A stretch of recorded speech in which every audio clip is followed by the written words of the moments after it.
బిర్యానీ ఉంది కావాలి తీసుకున్నాం.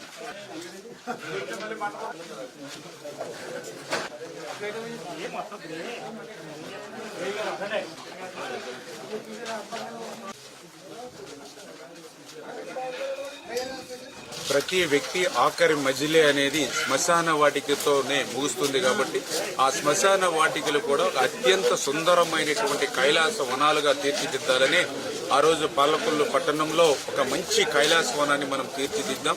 ఆ మాదిరిగానే పాలకొల్లు నియోజకవర్గంలోని ప్రతి గ్రామంలోనూ ఉన్నటువంటి శ్మశాన వాటికలు కూడా ఆ సుందర వనాలుగా కైలాస వనాలుగా తీర్చిదిద్దాలి. మరి ఇట్లా తీర్చిదిద్దాలి అనేది ఆర్థికంగా రాష్ట్రంలో ఉన్నటువంటి క్లిష్టమైనటువంటి పరిస్థితులు దృష్టిలో పెట్టుకుని కంపెనీల సిఎస్ఆర్ ఫండ్స్ ని రిక్వెస్ట్ చేసి ఆ సిఎస్ఆర్ ఫండ్స్ కి తోడుగా గ్రామాలస్తులు ఎవరైతే ఉన్నారో గ్రామాల్లో ప్రతి ఒక్కరూ కూడా శ్రమదానం చేసి ఆ పనుల్లో నిమగ్నమై మన పనుల్ని మనమే చేసుకోవాలనేటువంటి ఒక స్ఫూర్తినివ్వాలనేటువంటి ఆలోచనతో ఈ రోజే కాదు మొన్న గత వారం కూడా చూశారు. ఆదివారం నాడు దగ్గర 150-200 మంది గ్రామస్తులు స్వచ్ఛందంగా వచ్చి పెద్ద ఎత్తున శ్మశాన వాటిక పనుల్లో భాగం పంచుకోవడం. ఈ రోజు మళ్ళీ ఆదివారం మళ్ళీ పెద్ద ఎత్తున 150-200 మంది గ్రామస్తులు ఈ గ్రామంలో ఈ యొక్క శ్రమదాన కార్యక్రమంలో స్వచ్ఛందంగా పాల్గొనడం. అంటే ఒకప్పుడు శ్మశాన వాటికలు అడుగు పెట్టాలంటేనే భయపడే స్థితి నుంచి ఆ శ్మశాన వాటికలు కూడా మనం బాగుపరచుకోవాలి, సుందర వనాలుగా తీర్చాలని ఇంటికి ఒక మనిషి వచ్చి ఈ రోజు శ్రమదానం చేసేటువంటి ఒక స్ఫూర్తిని ఈ రోజు మనం కలిగించామని చెప్పి తెలియజేస్తూ ఉన్నాం. అదే ఇప్పుడు ఒకసారి కొంచెం మీరు ఎలాంటి గ్యాప్ కూడా మనకు పిల్లలు కూర్చున్నా ఎవరు కూర్చున్నా ఇలా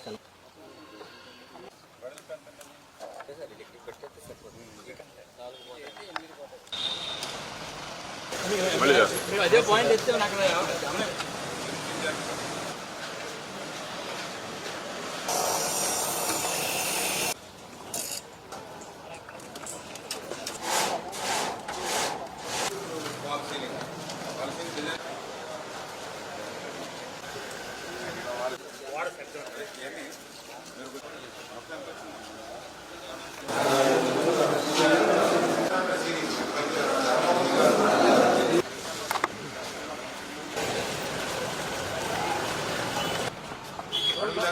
మార్చి నెల రోజులు అక్కడ చేసుకుంటే ఇక్కడ మనం ఈ టెంపరేచర్ కంట్రోల్ చేసుకోవాలి.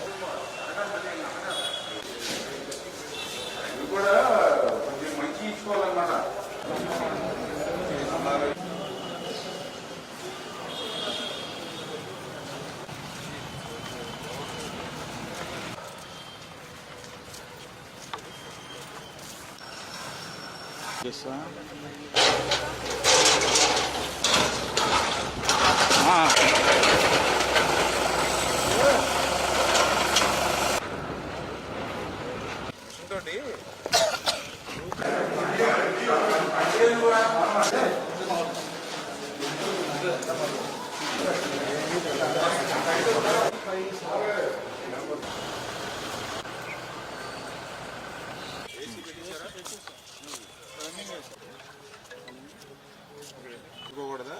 బ్యాక్ కూడా పెట్టుకోవచ్చు సార్, ఎందుకంటే మనకి బ్యాక్ ఎంత హైట్ వస్తుందండి?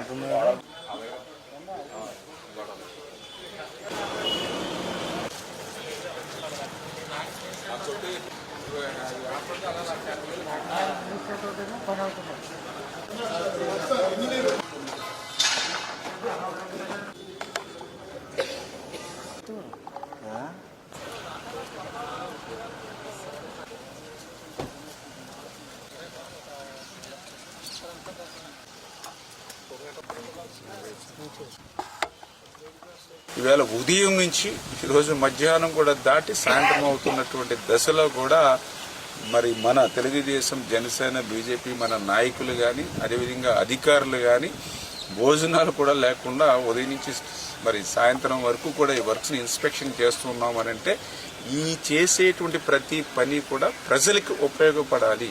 మనం ఖర్చు పెట్టేటువంటి ప్రతి రూపాయి కూడా 10 కాలాల పాటు ప్రజలకు ఆసరాగా ఉండాలనే ఆలోచనతోటే ఈ పనులన్నీ కూడా చేస్తూ ఉన్నాము. దీనికి ఉన్నతాధికారులు అదేవిధంగా ఏదైతే ఆర్కిటెక్చర్స్ వీళ్ళందరినీ కూడా మనం కోఆర్డినేట్ చేసుకుంటూ ఈ పనుల్ని ముందుకు తీసుకెళ్తున్నామని చెప్పి మరొక్కసారి మీ ద్వారా తెలియజేస్తూ ఉన్నాం.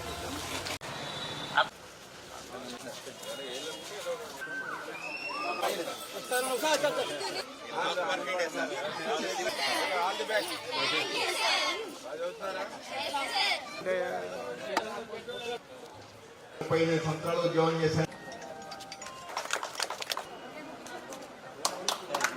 వివిధ పార్టీల రాజకీయ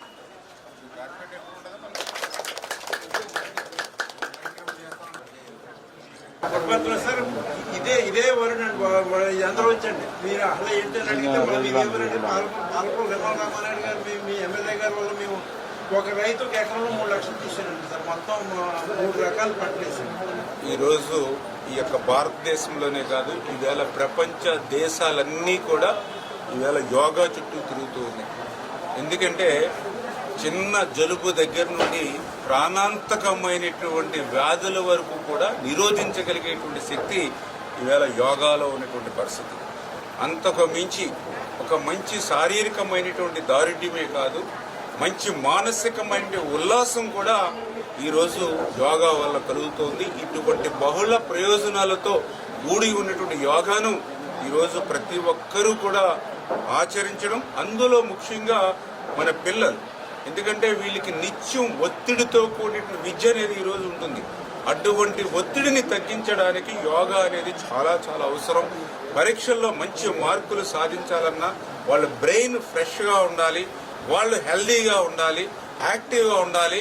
ఇవన్నీ కేవలం పుస్తకాల్లో చదివితేనే కాదు, వాళ్ళు కనీసం రోజుకి ఒక అరగంట గంట యోగా కనుక చేస్తే మీరు చెప్పేటువంటి చదువు, వాళ్ళు చదువుకునేటువంటి చదువు రెట్టింపు అవుతుంది. కాబట్టి తల్లిదండ్రులు కూడా సహకరిస్తూ, అందులో ముఖ్యంగా ఈరోజు మన ఎంఎంకే స్కూల్లో మరి వేళ బలరామరాజు గారు మరి వేళ సొంత నిధులు ఉపయోగించి యోగా శిక్షణ కోసం ఇక్కడ యోగా మందిరం నిర్మాణం చేసి ఈ రకంగా ఒక సేవా దృక్పథంతో ముందుకొచ్చినందుకు, ఆ యోగాను మరింత ప్రజల్లోకి తీసుకెళ్లేటువంటి కృషిని చేస్తున్నందుకు రుద్రరాజు బలరామరాజు గారికి, అదేవిధంగా వారికి సహకరిస్తున్నటువంటి యోగా అదేవిధంగా ఇతర టీచర్స్ ఇక్కడ అందరికీ కూడా ధన్యవాదాలు తెలియజేసుకుంటున్నాం.